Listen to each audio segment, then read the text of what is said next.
Now turn to Part 1.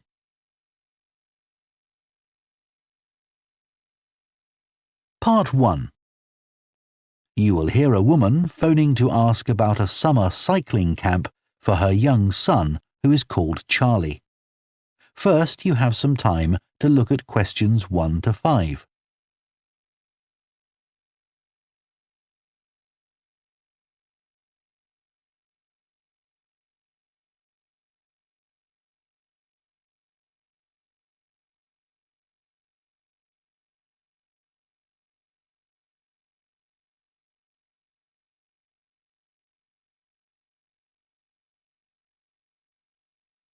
Now listen carefully and answer questions 1 to 5. Hello, Junior Cycle Camp. Jake speaking. Hi, I'm calling for some information about the cycle camp. I'm thinking of sending my son. Great. Well, it's held every weekday morning over the summer vacation, and we focus on basic cycling skills and safety. We have 8 levels for children from 3 years upwards.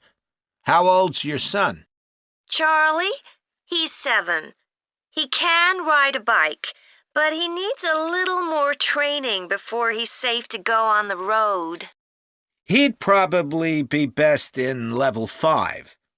They start off practicing on the site here, and we aim to get them riding on the road. But first, they're taken to ride in the park, away from the traffic. Right. And can you tell me a bit about the instructors? Well, all our staff wear different colored shirts. So we have 3 supervisors, and they have red shirts. They support the instructors, and they also stand in for me if I'm not around. Then the instructors themselves are in blue shirts, and one of these is responsible for each class. Okay. In order to be accepted, all our instructors have to submit a reference from someone who's seen them work with children. Like if they've worked as a babysitter, for example. Then they have to complete our training course, including how to do lesson plans and generally care for the well-being of the kids in their class. They do a great job, I have to say. Right. And tell me a bit about the classes. What size will Charlie's class be? We have a limit of 8 children in each class, so their instructor really gets to know them well. They're out riding most of the time, but they have quiet times too, where their instructor might tell them a story that's got something to do with cycling, or get them to play a game together. It's a lot of fun. It must be. Now, what happens if there's rain? Do the classes still run? Oh, yes. We don't let that put us off. We just put on our waterproofs and keep cycling. Before you hear the rest of the conversation, you have some time to look at questions 6 to 10.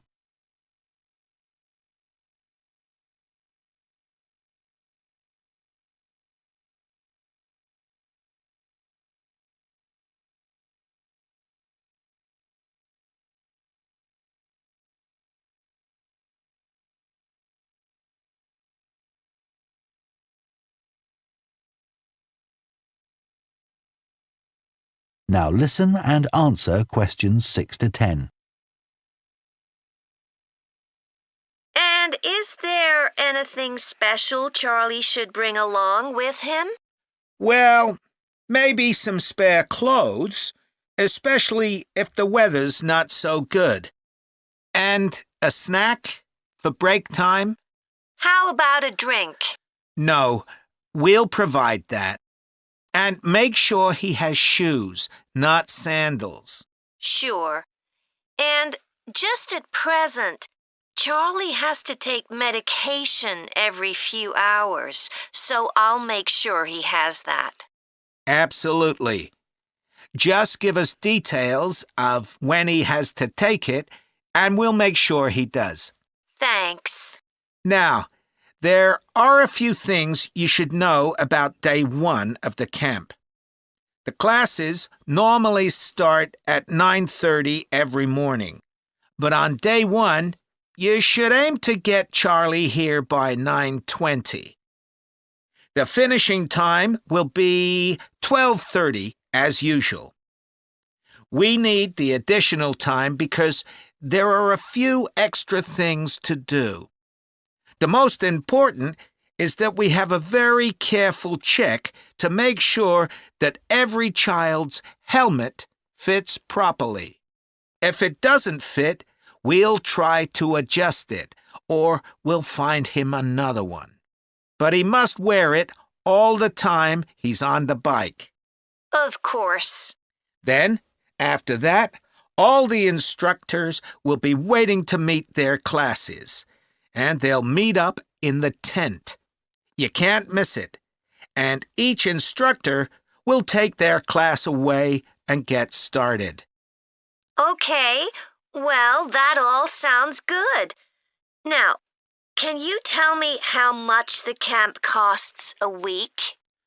$199. We've managed to keep the price more or less the same as last year. It was $190 then. But the places are filling up quite quickly. Right. Okay, well, I'd like to book for the...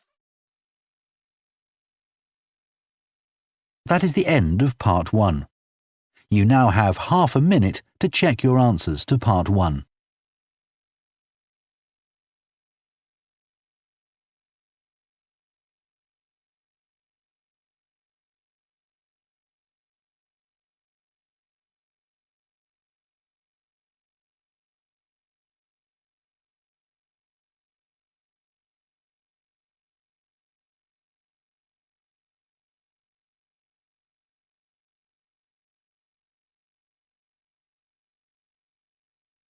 Part 2. You will hear a recruitment officer called Megan Baker giving a talk at a jobs fair about opportunities for those interested in the food and agriculture sectors. First, you have some time to look at questions 11 to 14.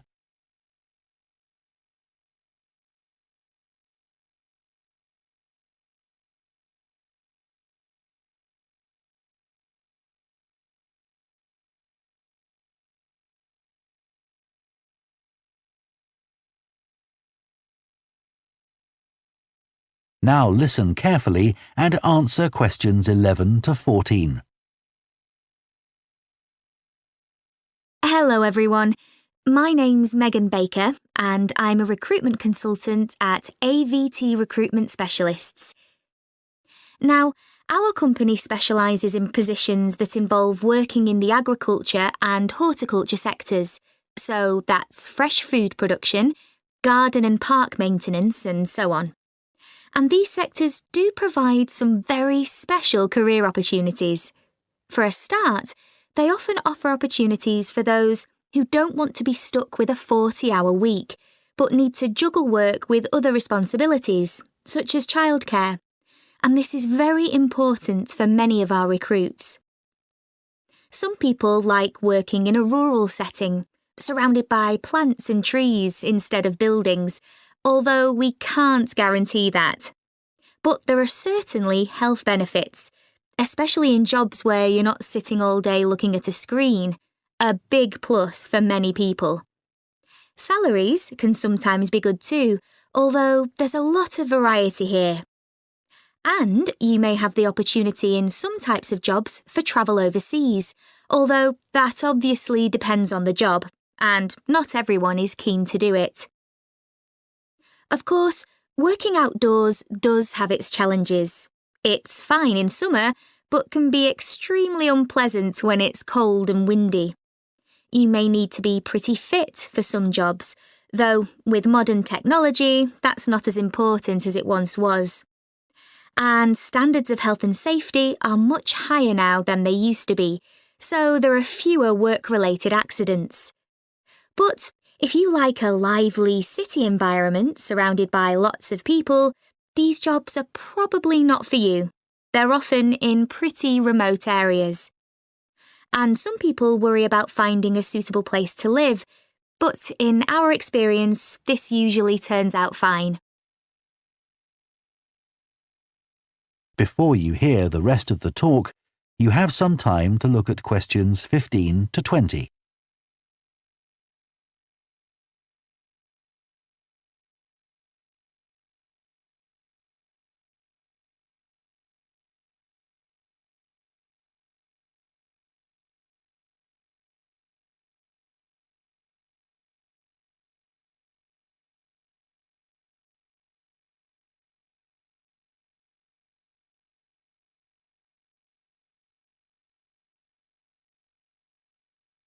Now listen and answer questions 15 to 20.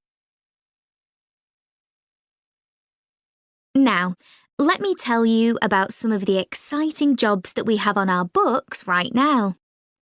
One is for a fresh food commercial manager.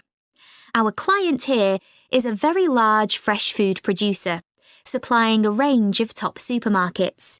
They operate in a very fast-paced environment with low profit margins.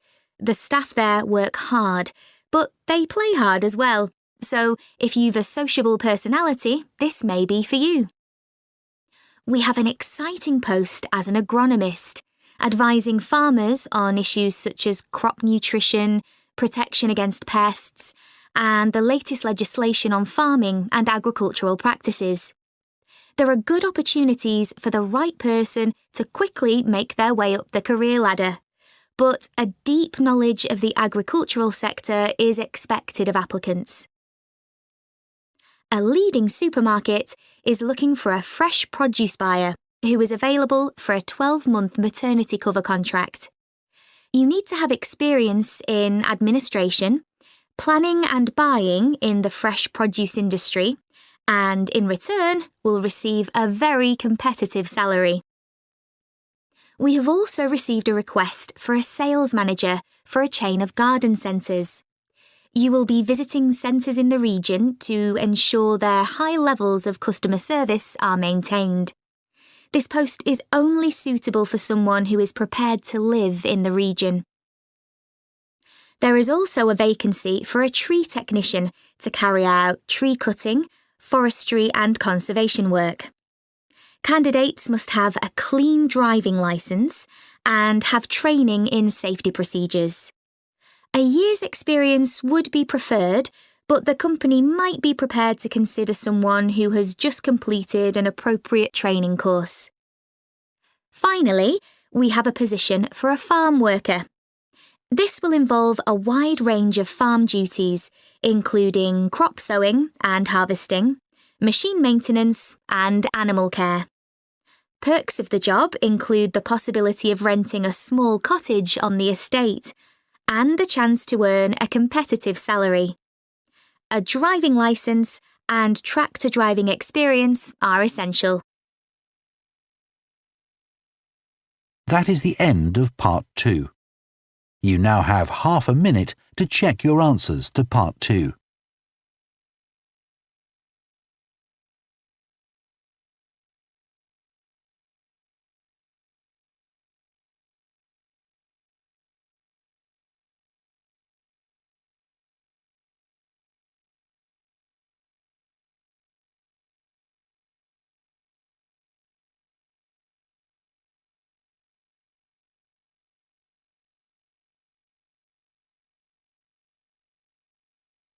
Part 3.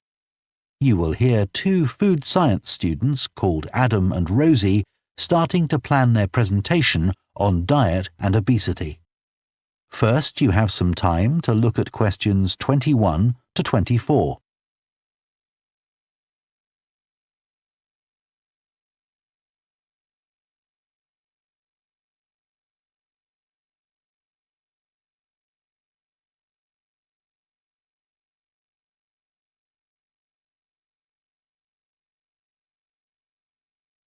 Now listen carefully and answer questions 21 to 24.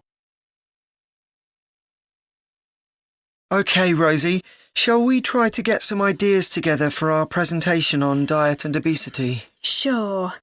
I can talk about the experiment I did to see if people can tell the difference between real sugar and artificial sweeteners. Where you gave people drinks with either sugar or artificial sweeteners, and they had to say which they thought it was? Yeah, it took me ages to decide exactly how I'd organise it, especially how I could make sure that people didn't know which drink I was giving them. It was hard to keep track of it all, especially as I had so many people doing it. I had to make sure I kept a proper record of what each person had had. So, could most people tell the difference? Yeah, I hadn't thought that they would be able to, but most people could. Then there's that experiment I did, measuring the fat content of nuts, to see if the nutritional information given on the packet was accurate. The one where you ground up the nuts and mixed them with a chemical to absorb the fat? Yes. My results were a bit problematic. The fat content for that type of nut seemed much lower than it said on the package. But I reckon the package information was right. I think I should probably have ground up the nuts more than I did. It's possible that the scales for weighing the fat weren't accurate enough too. I'd really like to try the experiment again sometime. Before you hear the rest of the discussion, you have some time to look at questions 25 to 30.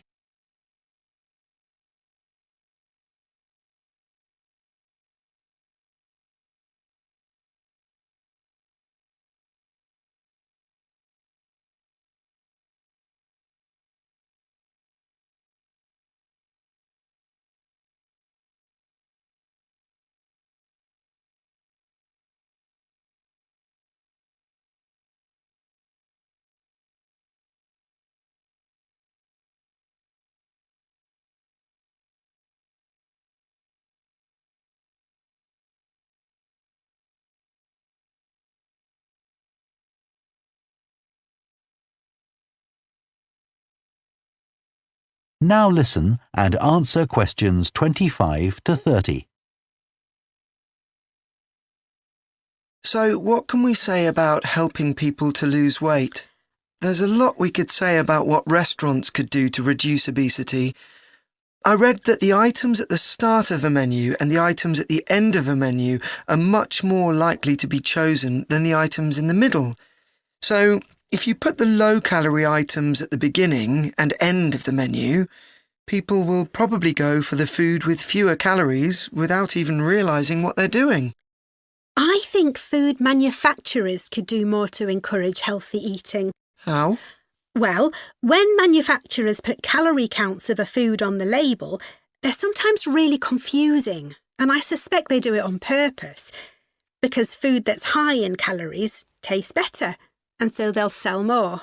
Yeah, so if you look at the amount of calories in a pizza, they'll give you the calories per quarter pizza, and you think, oh, that's not too bad. But who's going to eat a quarter pizza? Exactly. I suppose another approach to this problem is to get people to exercise more. Right. In England, the current guidelines offer at least 30 minutes of brisk walking 5 days a week. Now, when you ask them, about 40% of men and 30% of women say they do this. But when you objectively measure the amount of walking they do with motion sensors, you find that only 6% of men and 4% of women do the recommended amount of exercise. So you can see why obesity is growing. So how can people be encouraged to take more exercise? Well, for example, think of the location of stairs in a train station. If people reach the stairs before they reach the escalator when they're leaving the station, they're more likely to take the stairs. And if you increase the width of the stairs, you'll get more people using them at the same time. It's an unconscious process and influenced by minor modifications in their environment. Right. And it might not be a big change, but if it happens every day, it all adds up. Yes, But actually, I'm not sure if we should be talking about exercise in our presentation. Well, we've done quite a bit of reading about it.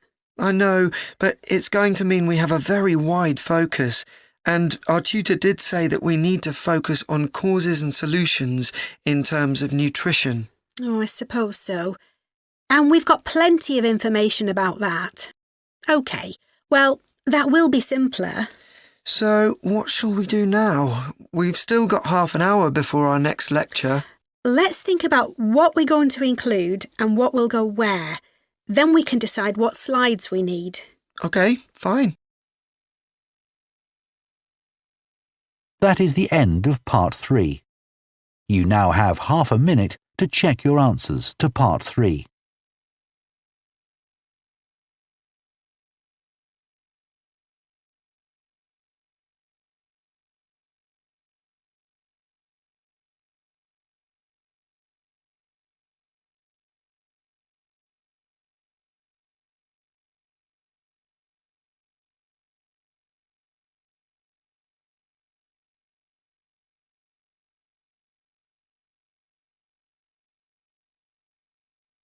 Part 4. You will hear a lecturer on a fashion design course introducing the subject of hand knitting, which involves making things like woolen jumpers and scarves. First, you have some time to look at questions 31 to 40.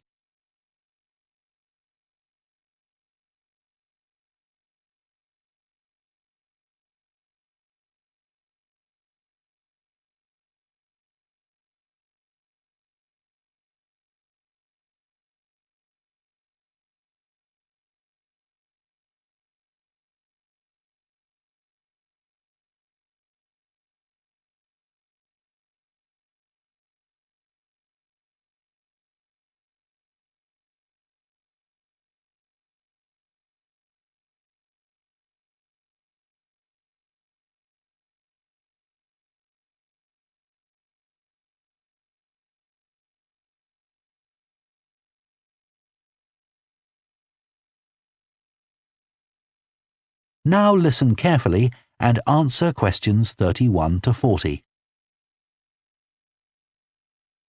Good morning, everyone. So today we're going to look at an important creative activity, and that's hand knitting. Ancient knitted garments have been found in many different countries, showing that knitting is a global activity with a long history. When someone says the word knitting, we might well picture an elderly person, a grandmother perhaps, sitting by the fire, knitting garments for themselves or other members of the family. It's a homely image, but one that may lead you to feel that knitting is an activity of the past. And indeed, during the previous decade, it was one of the skills that was predicted to vanish from everyday life. For although humans have sewn and knitted their own clothing for a very long time, many of these craft-based skills went into decline when industrial machines took over, mainly because they were no longer passed down from one generation to another. However, that's all changing, and interest in knitting classes, in many countries, is actually rising, as more and more people are seeking formal instruction in the skill. With that trend, we're also seeing an increase in the sales figures for knitting equipment. So, why do people want to be taught to knit at a time when a machine can readily do the job for them? The answer is that knitting, as a handicraft, has numerous benefits for those doing it. Let's consider what some of these might be. While many people knitted garments in the past because they couldn't afford to buy clothes, it's still true today that knitting can be helpful if you're experiencing economic hardship. If you have several children who all need warm winter clothes, knitting may save you a lot of money. and the results of knitting your own clothes can be very rewarding, even though the skills you need to get going are really quite basic and the financial outlay is minimal. But the more significant benefits in today's world are to do with well-being. In a world where it's estimated that we spend up to 9 hours a day online, doing something with our hands that is craft-based makes us feel good. It releases us from the stress of a technological, fast-paced life.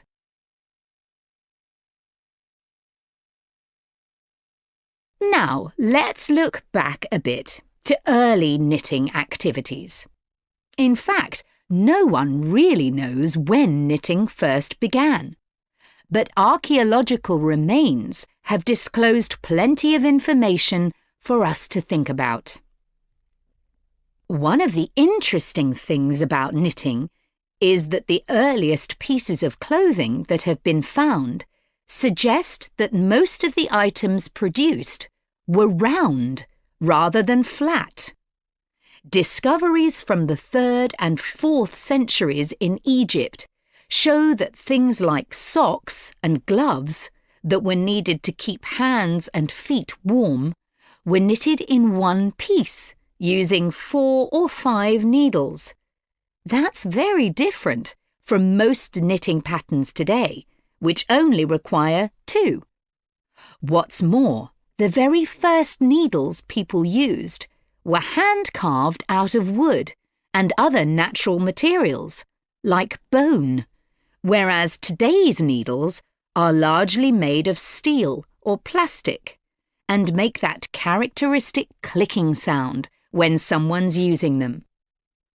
Ancient people knitted using yarns made from linen, hemp, cotton and wool, and these were often very rough on the skin.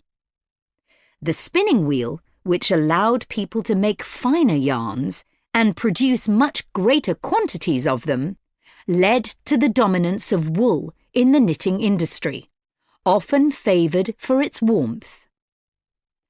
Another interesting fact about knitting is that because it was practised in so many parts of the world, for so many purposes, regional differences in style developed.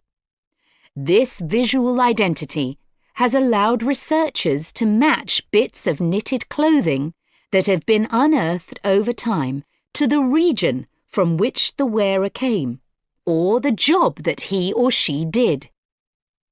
As I've mentioned, knitting offered people from poor communities a way of making extra money while doing other tasks. For many centuries, it seems, men, women and children took every opportunity to knit, for example, while watching over sheep, walking to market, or riding in boats. So let's move on to take... That is the end of Part 4. You now have 1 minute to check your answers to Part 4.